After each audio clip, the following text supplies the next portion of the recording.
नमस्कार, मैं कृति Gautam news live 24x07 से आज मैं आप लोगों के समक्ष सोशल मीडिया से जुड़ी कुछ धोखाधड़ी तथ्यों को लेकर आई हूं जो बेहद ही चौंका देने वाला है। सोशल मीडिया एक ऐसा प्लेटफॉर्म है जिसमें सभी वर्ग के लोग जुड़े हुए होते हैं और पल पल अपने को अपडेट करते रहते हैं, लेकिन ये आप लोगों के लिए घातक भी हो सकता है। आइए देखते हैं एक ऐसा रिपोर्ट जिसमें कैसे फेक अकाउंट बनाकर पैसे ऐंठे गए। हाँ जी सर। एक्चुअली आपकी एक फेसबुक आईडी हैक हो गई थी जिससे रंजन ने जिसके बेसिस पे पैसे भी ट्रांसफर किए। क्या आप बता पाएंगे आप क्या पूरा घटना क्या है? अकाउंट मेरा हैक नहीं हुआ था, मेरा अकाउंट क्लोन किया था किसी ने। Clone in the sense of मेरे सबसे पहले उसने मुझे एक फ्रेंड रिक्वेस्ट भेजा and I think that was 1 month ago। और वो मेरे किसी रिलेटिव के नाम से था, उनका फोटो था तो मैंने एक्सेप्ट कर लिया। उसके बाद उसने मेरे अकाउंट में घुस के मेरे फोटो डाउनलोड किए, मेरा नाम देखा, सारा इंफॉर्मेशन निकाला और दूसरी ईमेल आईडी से उसने एक फेसबुक अकाउंट क्रिएट किया जिसमें मेरा फोटो लगाया, मेरा सारा डिटेल भरा और उससे लोगों को फ्रेंड रिक्वेस्ट भेजना चालू किया, मेरे दोस्तों को। और जिसने एक्सेप्ट किया उनको फिर उसने मैसेज भेजना चालू किया कि मेरे पैसे की जरूरत है, दोस्त का एक्सीडेंट हो गया है। और बहुत लोगों को उसने मैसेज किया। तो मैं कल सुबह मॉर्निंग वॉक पे जा रहा था, मुझे कॉल आया इंडिया से एक दोस्त का कि अब लगता है तुम्हारा अकाउंट हैक हो गया है।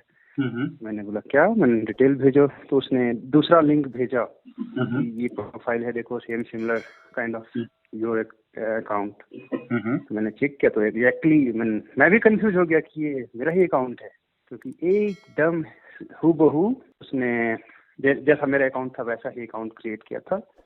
और बहुत लोगों से पैसे मांगे उसी में, उसने ट्रांसफर कर दिया। उसने फिर से उसको पैसे मांगे कि 10,000 में नहीं हो पा रहा है, थोड़ा और दे दो। तब उसको डाउट हुआ, उसने फोन किया, पता चला उसको।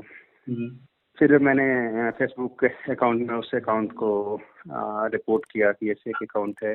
मेरे सारे दोस्तों ने भी उस अकाउंट को फेक रिपोर्ट किया, तो एफबी ने उसको बंद कर दिया फिलहाल। आगे से सतर्क रहें। फिलहाल अभी अपनी एफबी ने उस अकाउंट को ब्लॉक कर दिया है। हाँ, उसने एफबी ने आधे घंटे के अंदर ही ब्लॉक कर दिया। अच्छा रिपोर्ट करने के बाद। अच्छा। तो अब इस पूरी घटना से आपको क्या लगा कि क्या फेसबुक यूज करना सेफ है या नहीं करना चाहिए, या करना चाहिए तो सावधानी से करना चाहिए? कोई भी चीज हमें सोच समझ के करनी चाहिए। जैसे मेरे पास फ्रेंड रिक्वेस्ट आया था तो उस समय मुझे वेरिफिकेशन करना चाहिए था। तो आगे से मैं सुरक्षा के तौर पे मेरे अपने जितने भी पोस्ट हैं उसको मैंने सिक्योरिटी लगाया है कि मेरे अपने दोस्त देख सके, मेरा प्रोफाइल सिर्फ मेरे दोस्त देख सके। मेरा पर्सनल डिटेल लाइक मेरा प्रोफाइल पिक्चर, मैं कहाँ से रहता हूँ, क्या करता हूँ, डेट ऑफ बर्थ, ये सब सिर्फ मुझे दिखे और किसी को ना दिखे। अच्छा, मतलब आप कहना चाहते हैं ऐसा भी हो सकता है कि आपका कोई सगा संबंधी आपके फेसबुक प्रोफाइल पे हो और दोबारा वही सगा संबंधी आपको दोबारा फ्रेंड रिक्वेस्ट भेज रहा है। ऐसे अकाउंट से सावधान रहना चाहिए हमें। बिल्कुल।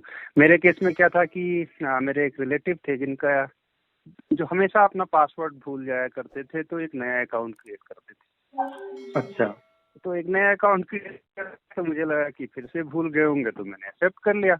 तो उनका 4 अकाउंट मेरे फ्रेंड रिक्वेस्ट में था और उसने उसी का सहारा लिया और ये किया। आपकी अरुण रंजन जी से बात घटना के बाद उनका अभी तक तो नहीं हो पाई, क्योंकि मैं यहाँ यूएस में हूँ तो रात होती है, वहाँ दिन होता है। आइए हम दूसरी रिकॉर्ड भी देखते हैं जिसमें लोग कैसे शिकार बनते हैं। आपके साथ क्या हुआ था एफबी पे, जरा डिटेल में बताएंगे? एक दिलीप भैया के नाम से रिक्वेस्ट आया, तो मुझे लगा, फिर मैसेंजर पे आया मेरे पास रिक्वेस्ट, तो मुझे लगा कि मेरी डॉटर लेती है मोबाइल, तो मुझे लगा कि वो रिमूव कर दिया होगा या अनब्लॉक कुछ कर दिया होगा, तो मैंने एक्सेप्ट कर लिया। वो एक दिन पहले का इंस्टेंस था।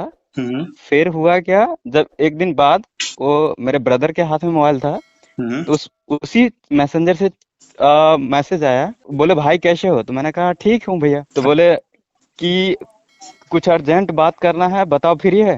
अच्छा। मैंने कहा हाँ फ्री हूँ मैं। तो बोले कि पैसे वैसे है? मैंने कहा हाँ। तो बोले कि ऐसा करो कि हम बाद में बताएंगे, 10,000 रुपये ट्रांसफर कर दो। तो मतलब क्या आपको उस समय क्या लगा कि दिलीप जी काफी मुसीबत में पड़े हैं या क्या कर रहे हैं? आपको कैसा फील हुआ उस समय कि हमको लगा कि दिलीप भैया कहीं फंसे हुए हैं, कुछ इंसिडेंट हुआ होगा। अब पैसे हर वक्त कोई इंसान के पास कभी होता नहीं, कोई जरूरी नहीं है कि पैसे हो। तो मुझे तो यही लगा कि भैया कहीं फंसे हुए हैं, प्रॉब्लम में हैं, तो उनको चाहिए। अच्छा। तो मैंने कहा कि अकाउंट डिटेल दो। तो उसने अकाउंट डिटेल जो मैसेज किया कि ये स्क्रीनशॉट की ये अकाउंट है, इस पे कर दो थोड़ा सा पैसे। हम्म। फिर मैंने 5 रुपया उसको ट्रांसफर किया। हाँ, तो हमने उनको मैसेज किया कि 5 रुपया मिला भैया। तो उन्होंने उसका मैसेज आया कि हाँ मिल गया है, सो आप 10,000 कर दो। अच्छा, तो फिर आपने हमने आगे का 10,000 किया? मैंने आगे का 10,000 कर दिया। तब उन्होंने मैसेज किया कि कुछ और पैसा है क्या? तो वो हमने कहा कि और कितना चाहिए? तो हाँ। 2,000 कर दो। मैंने कहा ठीक है। मैं 2,000 फिर ट्रांसफर किया। फिर मुझे लगा कि नहीं, कहीं कुछ ज्यादा प्रॉब्लम है कि क्या है, पता नहीं क्या हो गया। तब मैंने आप यशवंत भैया को कॉल किया। मैंने कहा कि पूछते हैं कि एक्चुअल में है क्या, क्या हुआ एक्चुअल में।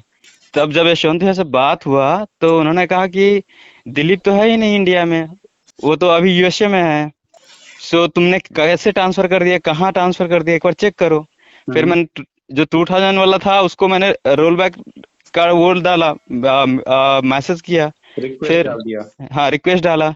फिर जसवंत भैया ने बोला कि नहीं, वो जो 10,000 किया है उसका भी एक बार बात करो, पहले मेरे से बात करने से पहले एक बार पेटीएम में बात करो और उसको भी रोल बैक कराओ। अच्छा, मतलब कि आपको जो सबसे पहले, अगर मैं पूरी घटना के बारे में बात करूं तो सबसे पहले आपको फ्रेंड रिक्वेस्ट एफबी के मैसेंजर पे आता है। उसके बाद फिर आपसे पैसे मांगे जाते हैं।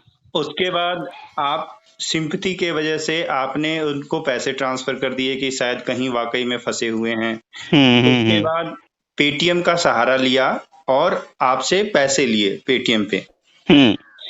और उसके बाद आपने पेटीएम में कंप्लेन कर पेटीएम मैंने जो पूरा इंसिडेंट बताया, तो पेटीएम ने वो उसका कस्टमर केयर से जो बात हुआ उसके बाद जो उसने क्या किया, मेरा जो 2,000 वाला था वो तो पहले रिवर्स हो गया था। 10,000 वाला भी एक दिन के बाद उसने रिवर्स कर दिया मेरा पैसा।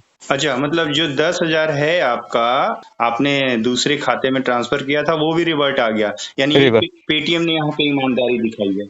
हाँ हाँ हाँ। तो ये आपका लगभग कितने देर के बाद आपने पेटीएम को रिक्वेस्ट डाली थी कि मेरे साथ ये फ्रॉड हुआ है? लगभग 15 से 20 मिनट के बाद जब यशवंत भैया से बात हुआ तो उन्होंने कहा कि पहले पेटीएम पे कॉल करो और पहले ट्रांजैक्शन को देखो और ट्रांजैक्शन को रोल बैक कराओ, क्योंकि वो फ्रॉड है। अच्छा, तो पेटीएम वाले जो एग्जीक्यूटिव से आपने बात करी थी तो उनका रवैया कैसा था इस मुद्दे पे? उन्होंने कहा कि सो मैं उस बंदे का अकाउंट ट्रेस करके मैं रोल बैक कराता हूँ, ट्रांजैक्शन रोल बैक कराता हूँ। अब बंदे का अकाउंट जो है मैं ब्लॉक करवाऊंगा। अच्छा। ये था उनका स्टेटमेंट, ये था मतलब फाइनल स्टेटमेंट। शायद आपने ये भी कहा था कि शायद ये ना हो पाए, या ऐसा कोई वर्ड यूज किया था। मैंने जब जसवंत भैया से बात किया था तो मैंने ये सोचा, मैं यही सोच रहा था कि जो पैसे ट्रांसफर हो गया तो शायद नहीं आ पाएगा। अच्छा। लेकिन वो पेटीएम में मैंने जब कॉल किया वैसे कस्टमर केयर में, तो उन्होंने कहा कि नहीं, आप 24 घंटे के अंदर आप रिक्वेस्ट रेज करते हैं तो उसके ऊपर हम एक्शन लेके हम आपको उनके क्रेडिट के ऊपर भी हम उसका बैलेंस आपको रिवर्ट बैक कराते हैं। नहीं होगा तो हम उस एग्जीक्यूटिव से बात करेंगे जिसके अकाउंट्स में गया है और उससे हम ऐसा ही एक घटना ex principal doctor Suresh Yadav के साथ घटी, जिसका जिक्र उन्होंने फेसबुक प्रोफाइल पे किया है।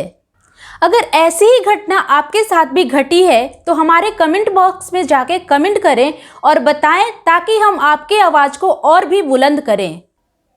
इस वीडियो को ज़्यादा से ज़्यादा शेयर कीजिए ताकि कोई और भी इसका शिकार न बने। धन्यवाद।